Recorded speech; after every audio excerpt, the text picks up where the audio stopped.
తెలంగాణ వాదులం రాజకీయంగా పరిణితి చెందినటువంటి వాళ్ళం. మీరేదో రెచ్చగొట్టగానే మేము రెచ్చిపోయి మేము ఇడికేలేదో అంటాం అనుకునేరు. కానీ ఇక్కడ వాళ్ళ ఏజెంట్ ముఖ్యమంత్రి గారు ఉండడం వల్ల నష్టం ఏం జరుగుతుందంటే రకరకాల విగ్రహాలు పెడుతున్నారు.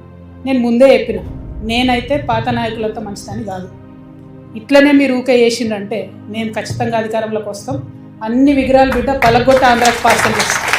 నేనైతే అంత ఓపిక మంత్రాలని కాదు, అంత విశాల హృదయం లేదు నాకు.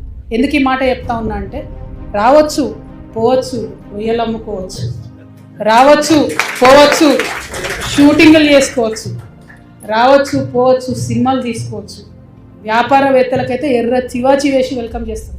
ఎందుకంటే స్విట్జర్లాండ్ అని కాలు పట్టుకొని, యూకే అని కాలు పట్టుకొని, జపాన్ అని కాలు పట్టుకొని వీడికి రాండయ్యా భూములు ఇస్తాం అంటున్నారు.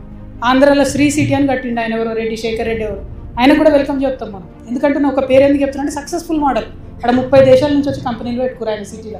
ఇక్కడికి వచ్చిండు అనుకోండి, మన దగ్గర 60 దేశాలలో వచ్చి కంపెనీ పెడతారు. మాకు ప్రాబ్లం వాళ్ళతోని కాదు, ప్రాబ్లం అలా మీళ్ళు వచ్చి మళ్ళా ఆంధ్ర రాజకీయ నాయకులు వచ్చి సెక్రటేరియట్లో గంట తిప్పుతామంటేనే మాకు ప్రాబ్లం. అది రానియం. ఎవరికి మాట్లాడన్నది తెలంగాణ ప్రజలను ఉద్దేశించి కాదు కదా. తెలంగాణ 100% భూమిపుత్రులు జాగిరే కదా, దాన్ని ఎవడు కాదన్నారు. నేను అది కాదన్నా, నన్ను అడుగు పెట్టనివ్వను. తెలంగాణ భారతదేశంలో అంతర్భాగం కదా. నువ్వు రాకూడదు, ఇక్కడ హాస్పిటల్ ఆపరేషన్ చేయించుకుంటూ ఒక్కళ్ళు మాట్లాడచ్చు, 10 మంది మాట్లాడచ్చు. కానీ గద్దర్ గారు ఎప్పుడు ఇలా మాట్లాడలేదు. మా అజయ్ కుమార్ గద్దర్ గారి శిష్యులే కదా.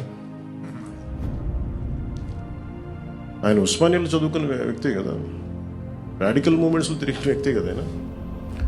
ఇది మేబీ వాళ్ళు ఏదైనా చూడకుండా ఏదైనా పొరపాటు అనున్నారు.